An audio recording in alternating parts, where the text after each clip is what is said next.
ஒரு சிலருடைய பிரச்சனை என்ன அப்படின்னா, தன்னை தானே புரிந்து கொள்ள முடியவில்லைம்பாங்க. எனக்குள்ளே என்னமோ ஓடிக்கிட்டு இருக்கு, என் மனம் என்னமோ சிந்திச்சுக்கிட்டே இருக்கு, அது என்னால் புரிஞ்சிக்கவே முடியல, மைண்ட் அப்படியே பீஸ்ஃபுல்லாகவே இல்லை, எப்போவுமே ஒரு கொதிப்பாக இருக்குது, ஒரு எரிச்சலாக என்னமோ போயிட்டுருக்கு, என்னன்னே எனக்கு புரியல. இப்படி நிறைய பேர் சொல்கிறது உண்டு. என் மனம் என்ன பண்ணுதுன்னே எனக்கு தெரியல, யாரோ பேசுகிற மாதிரி இருக்குது, இது எக்ஸ்ட்ரீமாக சில பேர் சொல்லுவாங்க.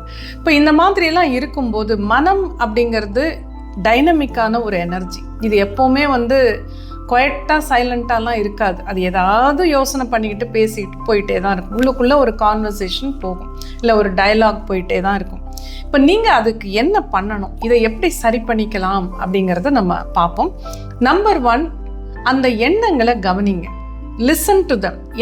என்ன பேசுது நம்ம மைண்டு, என்ன மாதிரி தாட்ஸ் வருது அப்படிங்கிறத புரிஞ்சுக்கிறதுக்கு ட்ரை பண்ணுங்கள். நம்பர் 2, அதில் பேட்டர்ன் என்ன, அதாவது ஒரு குறிப்பிட்ட நபரை பற்றி நினைக்கிறீங்களா, அல்லது ஏதோ ஒரு வேலையை பற்றி நினைக்கிறீங்களா, அல்லது உங்களுடைய சில பிரச்சனைகளை பற்றி நினைக்கிறீங்களா, என்ன மாதிரி விஷயத்தை பற்றி உங்கள் மனசில் ஓடுதுங்கிறத அதை யோசிங்க. பாயிண்ட் நம்பர் 3, அந்த பாயிண்ட்ஸ் என்னெல்லாம் உங்கள் மனம் பேசிக்கிட்டு இருக்கோ அது உண்மைதானான்னு பாருங்கள். சில சமயம் ஒரு மனிதரை பற்றி இருக்கும், அப்போ அந்த மனிதரை பற்றி போயிட்டே இருக்கு நம்ம மனசுலன்னா, அவர் சரி கிடையாது, அவங்க பேசுனது தப்பு, அவங்க இப்படி பேசியிருக்கக்கூடாது, அப்படி இப்படியே நம்ம மைண்டில் ஓடும்.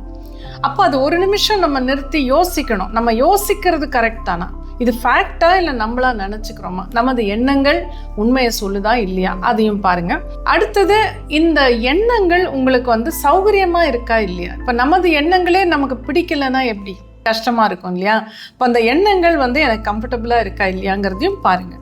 அடுத்தது பாயிண்ட் நம்பர் 5, இப்போ இந்த எண்ணங்கள் நான் இந்த மாதிரி சிந்திக்கிறது எனக்கு பிடிக்கல, என்னுடைய எண்ணங்கள் இந்த மாதிரி வழியில் போகக்கூடாதுன்னு நினச்சிங்கன்னா எப்படி இதை மாற்றலாம்னு யோசிங்க. அப்போ அந்த மாற்றத்தை நீங்களே கொண்டு வரலாம். என்னுடைய மனம் இப்படிலாம் சிந்திக்கக்கூடாது, ஒருத்தரை பற்றி நெகட்டிவாக யோசிக்க வேண்டாம், அவங்க நம்ம முன்னால் நல்லா பேசுகிறாங்களா, அது ஓகே ஃபைன், அதை அப்படியே நம்ம எடுத்துப்போம் அப்படின்னு நினச்சோன்னா நமக்கு நிம்மதி கிடைக்கும். இது அவங்க அப்படியே ஏதோ பண்ணிட்டு போகிறாங்களேன்னு நினைக்காதீங்க, உங்கள் நிம்மதிக்காக நீங்கள் யோசிக்கணும். ஸோ இந்த மாதிரி யோசித்து உங்கள் எண்ணங்களை சரிப்படுத்திக்கிட்டிங்கன்னா நீங்கள் நிம்மதியாக இருக்கலாம், உங்களுடைய எண்ணங்களையும் நீங்கள் புரிஞ்சுக்கலாம்.